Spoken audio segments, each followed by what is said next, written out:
scripture today is out of Leviticus, first chapter, verses 3 through 17. This is pretty descriptive, because I know that I think I realized this time last year that we were studying the same thing in our Bible study. But like I say again, I did pick up a few more things that I'll be passing on to you there today, because there's more than one type of sacrifice. Now here in this quarter's lesson, we have discussed the trials and tribulations that the folks went through. They're coming out of Egypt, the teachings and all that they had on the way, and they were being prepared to go into the promised land. And God had already spoken and said that he was going to live with them. He was going to live with the Israelites. These were his chosen people. However, there were a lot of sinners amongst them. And one of the lessons that we get out of this today is that he taught them all how to conduct their sacrificial traditions and all, so that they can live in peace and harmony with each other. A lot of those things we don't do today, and we're not slaughtering any livestock or anything today because of Jesus going out and hanging on the cross for us. Now, this book here contains a lot of the instructions and the procedures of how to worship God.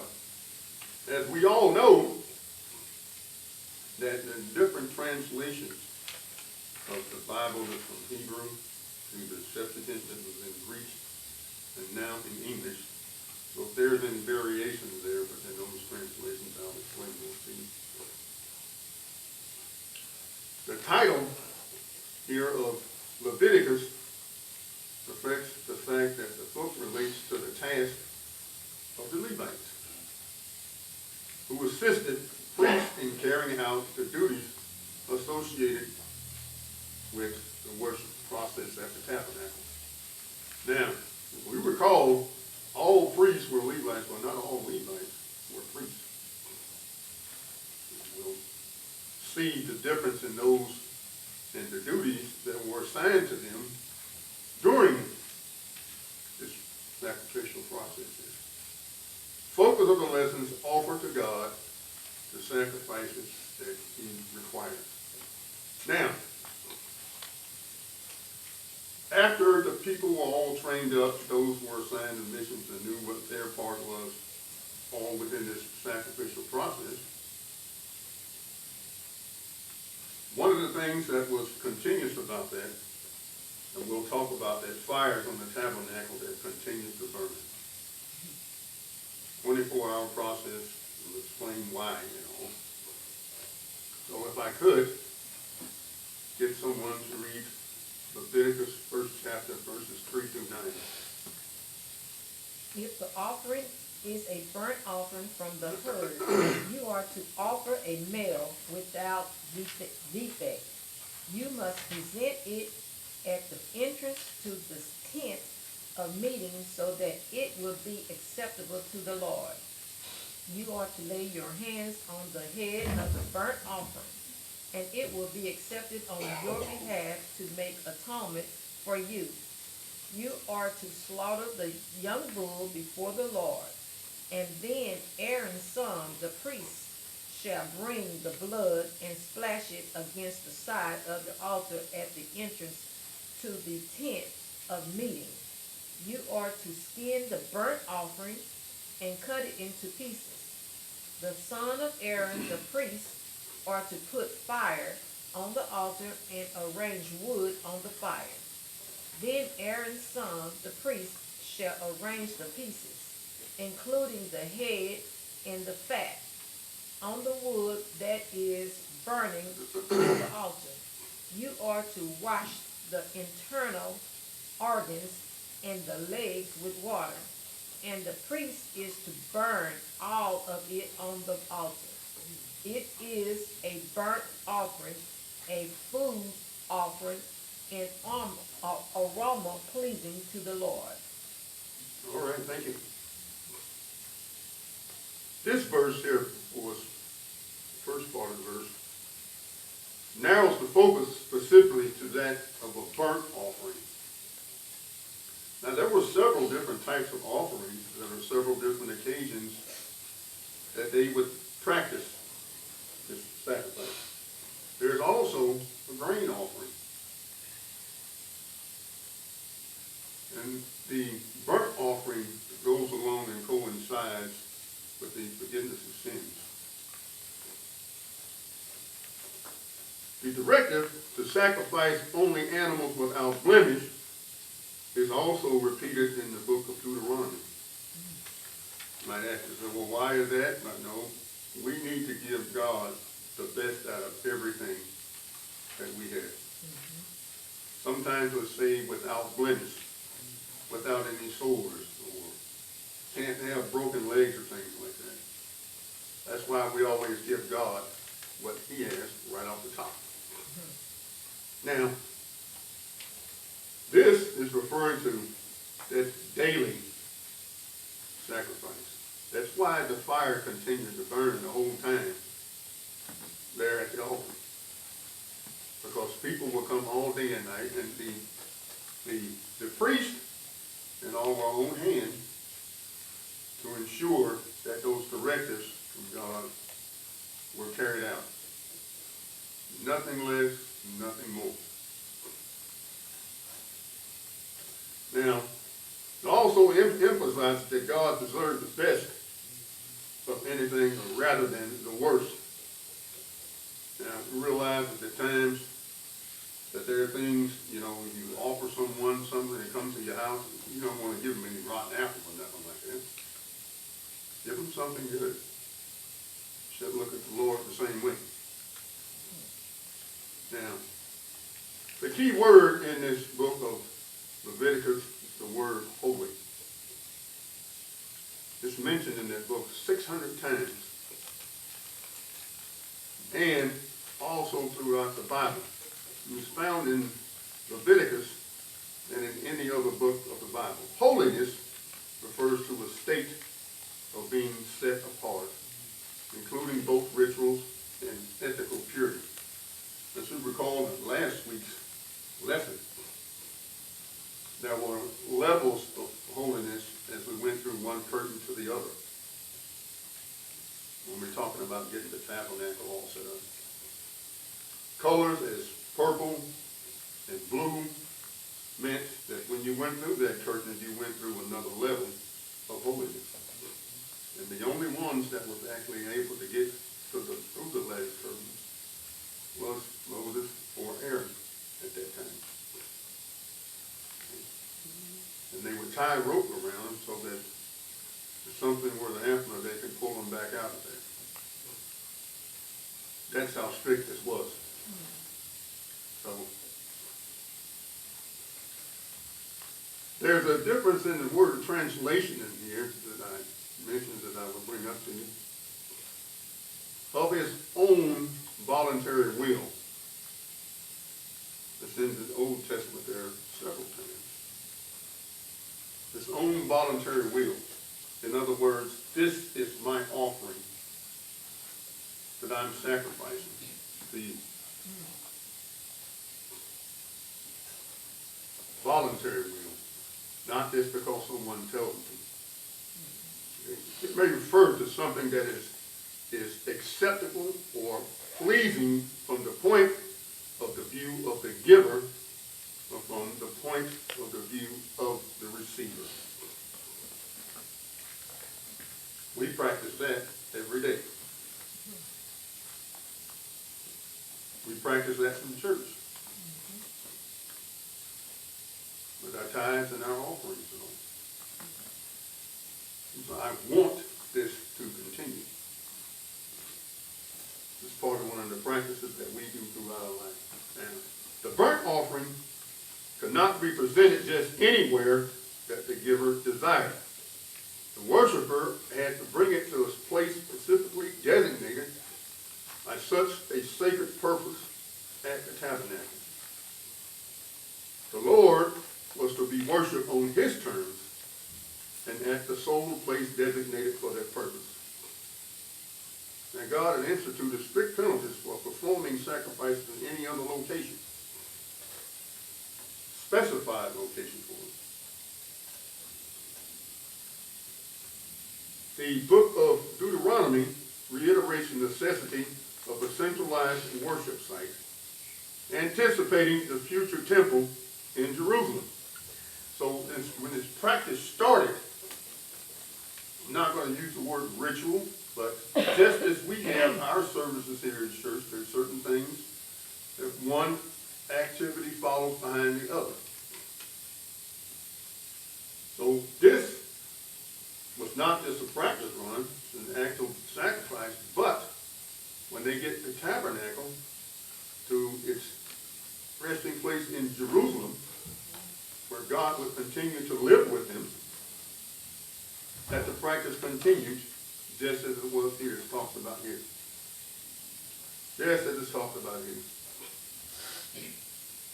Now, the requirement forced the Israelites to worship the Lord alone in a consistent way and prevented them from continuing the practices of sacrificing to some other god. That's why it was continuous. Now, the procedure specified for the various types of sacrifices, excuse me, several them would put the hand upon the head of the offering. The hand on the head of the offering is the transfer of the sin. Transferring of the sin. This is the first of the multi-step procedure. The placement of the hand symbolizes a person's submission of the animal as a sacrifice on that person's behalf. Now, this procedure continues to follow the steps that we may wonder who did the hands on work to kill the bullock. Now, this context here is implying that it was the one who had brought the animal to the sacrifice. And after that, the priests, who were Aaron's sons, that were ordained in Exodus chapter 29, took over to perform the rest of the task regarding the blood. Now, a priest who was to slaughter the animal in any case, the priest had to be present to officiate it. The use of the blood in this sacrifice described and functioned as the mechanism for purification. That's the transfer of the sins. It reinforced the principle of atonement, since the Lord later declared, the life of the flesh is in the blood, and I've given it to you upon the altar to make it an atonement for your souls. But it's the blood that maketh an atonement for the soul. The next step was to remove the flake, in other words, the animal's hide. This might be either prior or to be simultaneous with cutting the carcass into pieces. Now, both would speed up the burning process, and as it's directed that the priest officiating at the burnt offering should receive the animal's hide. Now, verse 7 here, that only priests were allowed to carry out the act of sacrificing the animal prepared for the burnt offering. And the phrase, put upon the fire, does not mean to start the fire. Fire is already there. And it will continue to burn. Now, there were priests that would actually work in shifts. And those Levites would actually work in shifts to continue to make sure that that fire burned. And eventually, they would take those ashes and put those ashes in a place outside of the village or the area where they lived. So as the fire continued to burn, of course, you're going to have some byproduct there. That had to go so they can continue to put more wood up on the fire so that it could burn. burnt continuously. And it says in 8, and the priest Aaron's son shall lay the parts, the head, and the fat in order upon the wood that is on the fire which upon the altar. Now,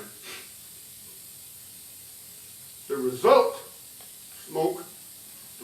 smoke, the creature is a sweet savor unto the Lord, that attributes the human characteristic, the sense of smell.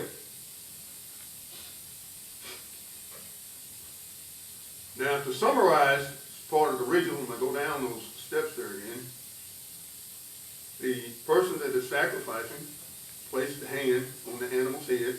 They slayed the animal. They splashed blood against the sides of the altar. They removed the hide from the carcass, dismembered the carcass, stoked the altar fire, arranged the wood on the altar, arranged body pieces and fat on the altar fire, washed the internal organs and legs, and burned all except the hide to create that smoke that was pleasing to the Lord. Okay. Then it goes to the next part of that. Now, these are some pretty strict instructions there. And it is Leviticus, the first chapter, verses 10 through 17. I'd like to get a reader, please.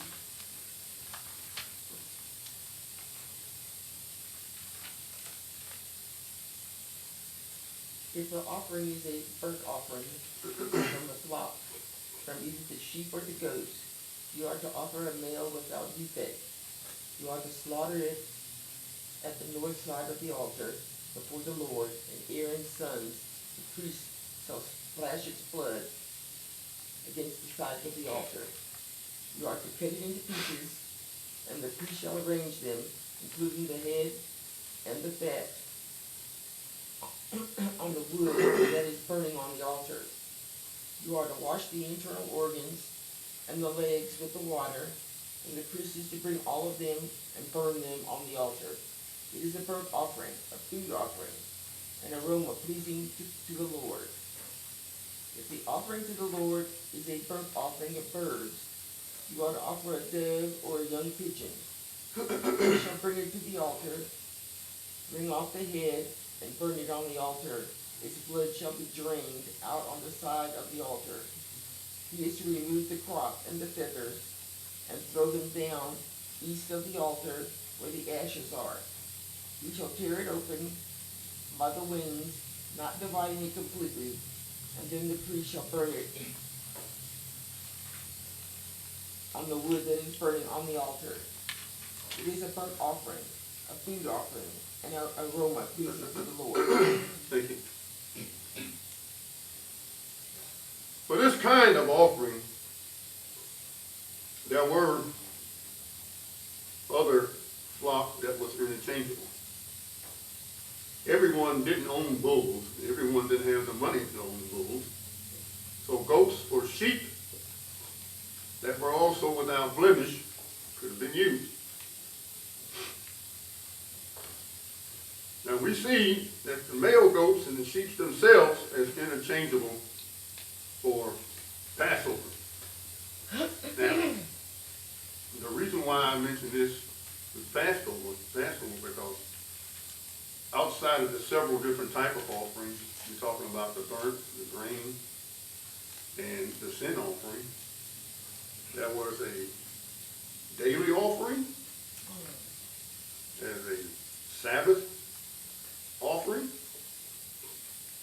the monthly, and as a Passover. Now, with this, those flock were interchangeable. I'm going to go a little bit further and also take a look at, suppose the person doesn't own any flock at all. And we'll discuss that.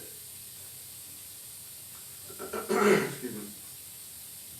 So now you could leave that either the bullocks, the male or the female goats, or female lambs were allowed for sin or trespassing offering, depending on the nature of the sin. Now, Here, specific instructions was given as to whether the animal was to be slain on the side of the altar northward. Northward. Doesn't really say anything of why this is required, and it's not entirely clear, although it may have been something to do with the fact that the tabernacle and the gateway into the courtyard faced east. They faced east. And with the instructions that we had from the class there last week, another reason why, which I feel that this is the reason why, is because of the layers of the holiness the further you go into it, with the different colors of the draperies and the embroiderments, all that's on it. You couldn't come in from the back way. You had to go through the certain levels of holiness. Now, and he shall cut into the pieces with his head and the fat, and the priest shall lay them in order on the wood that is on the fire, which is upon the altar. Now, this procedure was the same for bovine, or whether it was a goat or sheep. There was no different type of variation in this, but there is some variations when it gets to talking about the birds that could be interchangeable for the sacrifice. So there were some options for the burnt offering, provided for the people that could not afford to bring some of the other offerings from the herd or flock. Now, such an option was also provided for women after childbirth who could not afford to offer a lamb for the burnt offering of the purification process. One may recall the sacrifice that Joseph and Mary offered following the birth of Jesus. There's a purification they had to go through. And there was a circumcision process and all that had to be within a certain amount of days. The procedure for offering fowl as a burnt offering differed from the prescribed for offerings from the herd or the flock. Now, whereas the blood of the animals that were sacrificed was sprinkled around the altar of the burnt offering, the bird's blood was to be wrung out at the side of the altar.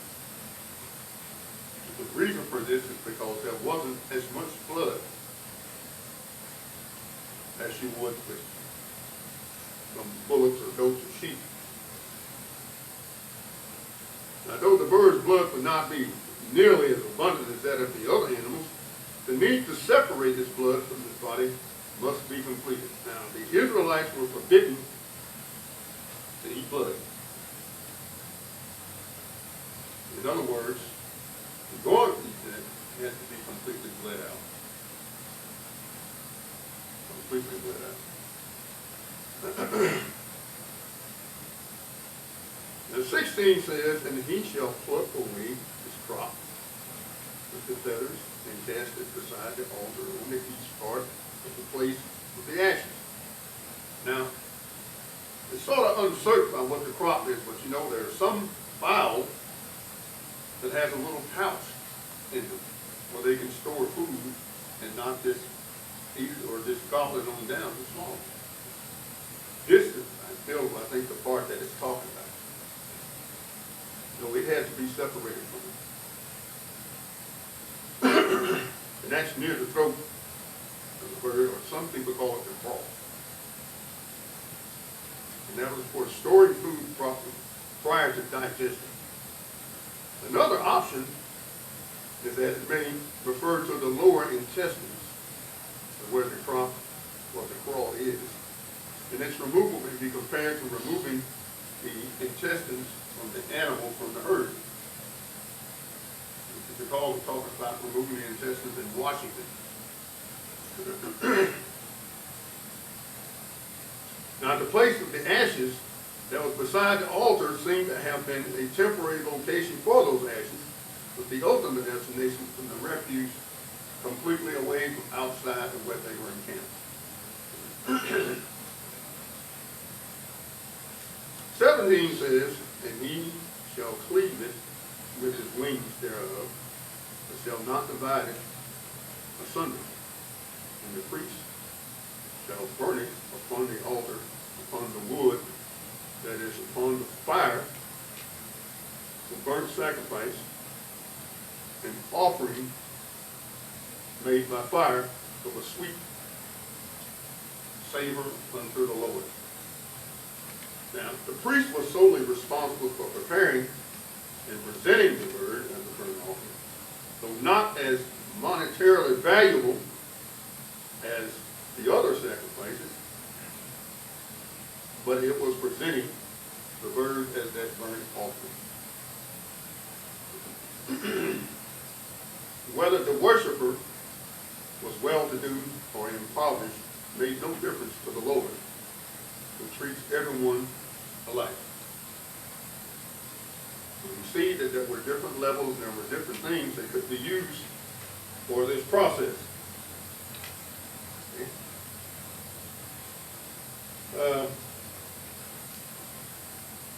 That was verse 17. So the burnt offering, the conclusion of this, the burnt offering is the first of the several types of sacrifices that is talked about in the book of Leviticus.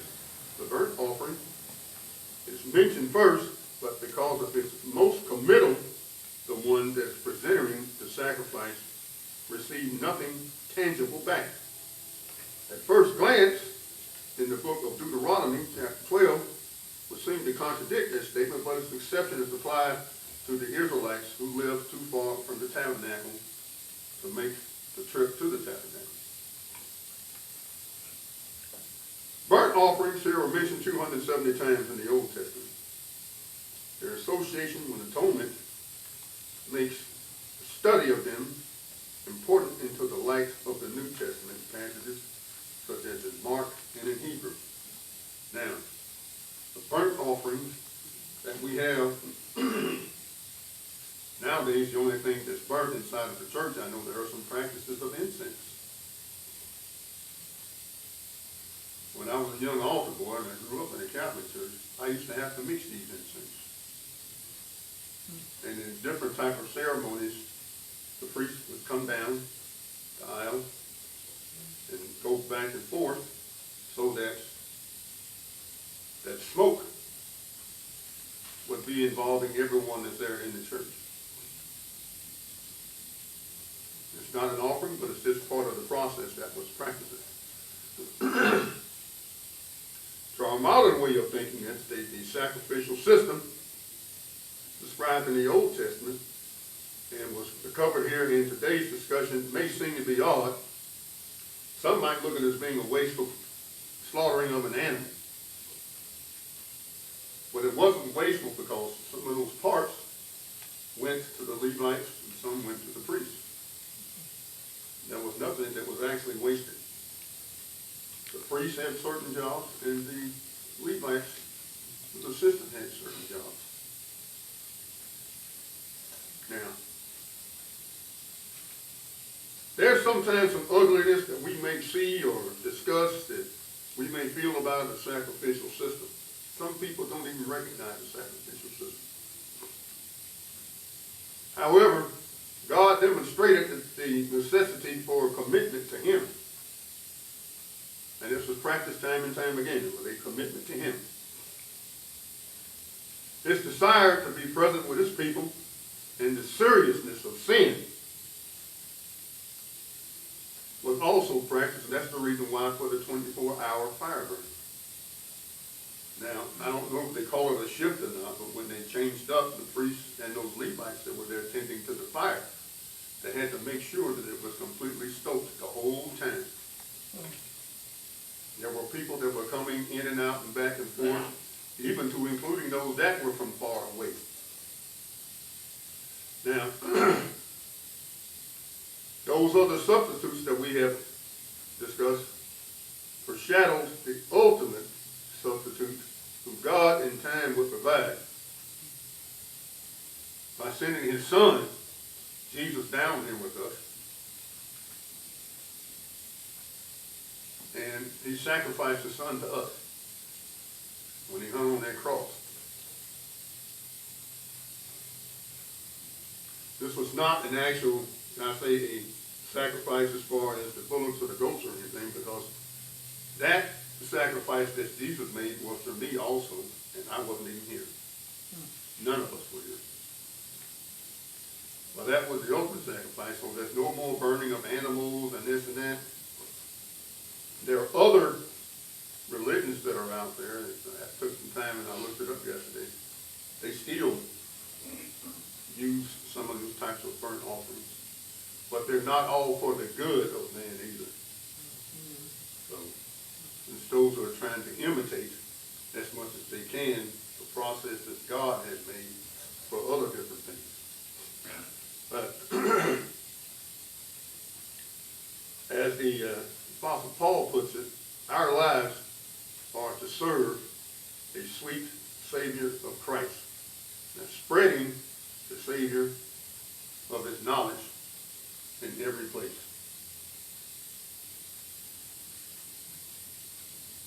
Now, keep in mind, this is when the people had been trained along the way.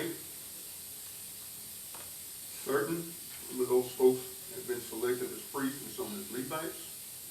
And everyone that was there had a certain job that they had to do. That's why the identification of male or female or age and how old they were and how strong they were due to the fact of them carrying all these goods to this one location. This is the temporary location right there. There's some verses here that talks about that it resembled a tent. But it still not take away from the different levels of holiness that was in place. When they got to Jerusalem and the permanent structure was put there in place, everything remained the same. It remained the same. Okay.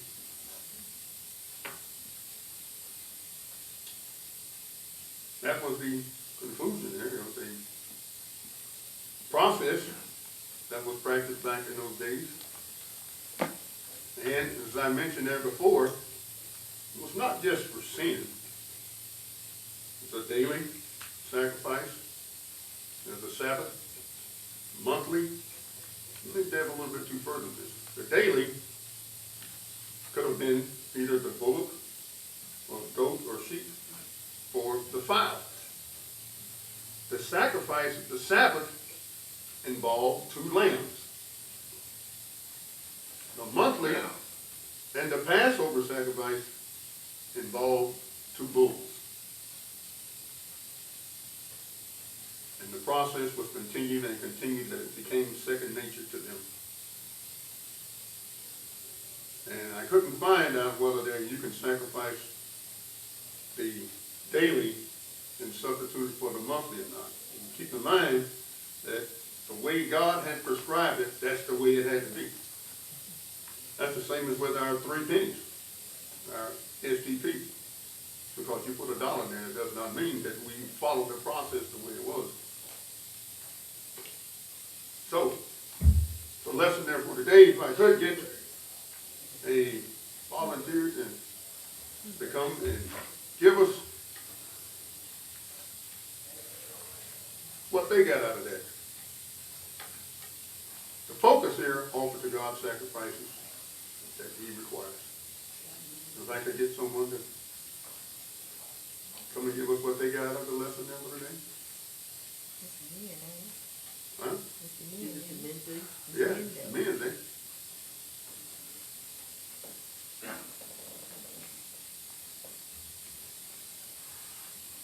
Thanks, Brother Ross.